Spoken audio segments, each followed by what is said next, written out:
BFM Business, BFM Crypto, la chronique. Et Antoine, les cryptos, c'est comme les marchés, c'est remonté clairement ces derniers jours. Oui, on reste quand même bien solide sur les 21 000 pour le Bitcoin. On temporise un petit peu. Hier, c'est l'Ether qui a pris un peu le relais et a même frôlé les 1600 $. On a fait 1585 au plus haut. Clairement, la poussée venait de là. L'XRP retombe à 38 cents. Et puis le Solana, quand même, plus 42% de gains en 5 jours, plus 90 en un mois. Absolument spectaculaire. Des NFT, ça a été difficile. Par contre, l'année 2022, grosse inquiétude.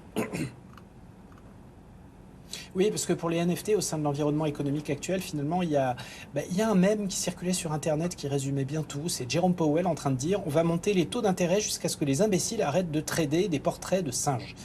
Donc renouer avec un environnement monétaire qui décourage la prise de risque inconsidérée, mais autant on aurait pu croire effectivement que la normalisation des taux de la Fed aurait anéanti le marché, où les NFT en plus s'échangent avec des cryptos dont la valeur a plongé. Première nouvelle, il en reste quelque chose. Donc tout ça n'a pas été anéanti, bon certes, moins 83%, tout de même, c'est pas 99. Chute de 2,4 milliards de dollars des volumes d'échanges sur le mois de janvier. Les NFT d'art, ça a fait du moins 87%. Les échanges de NFT du monde des jeux vidéo, là, ça a été sanglant, moins 90%.